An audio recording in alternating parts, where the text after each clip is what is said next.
I'm gearing up for my next backpacking camping trip, and I needed a sleeping pad. Now, I'm kind of picky with my sleeping pads, so I went on Amazon and found the Western Owl Outfitters pad. And first of all, it comes in this bag, and it's a little bit difficult to get it back in the bag, but I don't usually carry a bag with me when I'm camping. But it is 22 inches wide, and it fits my body really well with the length. So on the very first opening of this pad, it did not want to inflate very well. But now that I've used it a couple times, it inflates pretty quick.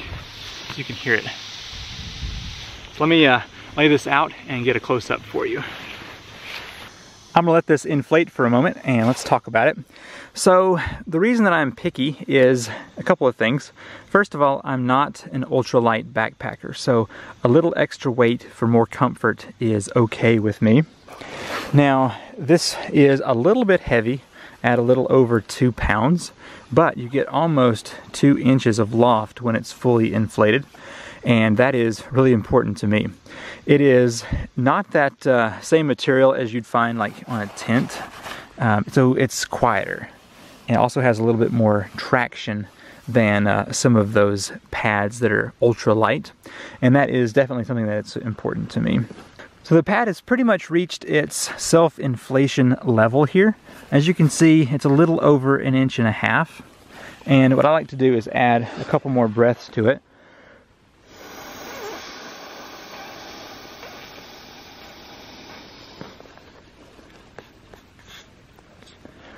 And then I close it off here, and now it's got plenty of loft in there now.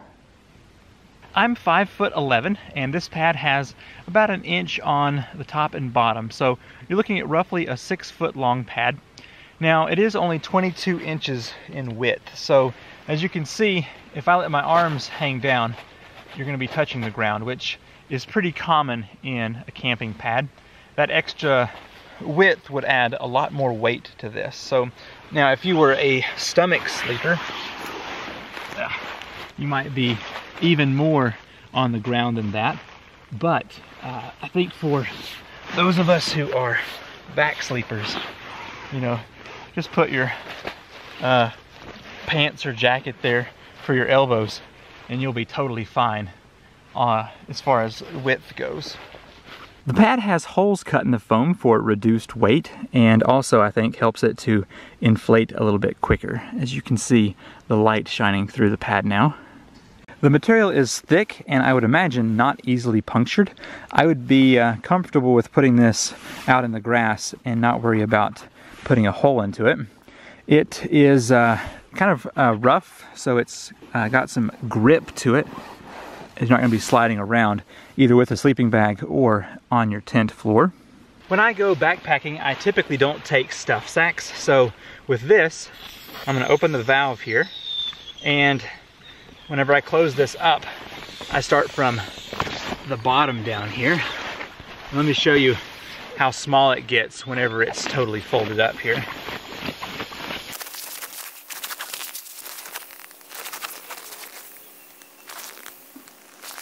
So that's the size on the first roll, and to fit in my pack, I like to unroll it again with the valve closed and start over with a much tighter roll here, and that just kind of forces all the air out from the pad. And you might be able to get a little bit more out of there, but that's pretty much it. So you're looking at roughly 5 inches by, of course, the 22 there. And for me, that's a pretty standard size. So if you're going for the ultralight, of course, you can find you know, various thicknesses. But for me, almost 2 inches, that's a really great pad there. So definitely happy with the Western Owl Outfitters. So I just wanted to update you that I am preparing to go on a tent backpacking trip soon, and wanted to show you that pad because my brother had destroyed 3 other pads years ago, so never loan him your sleeping pad. Well, I hope you have enjoyed this video. If you want to check out this pad, I've got the Amazon link in the description down below. And stay tuned so you can watch my camping adventure coming up here in a little while. Thanks for watching.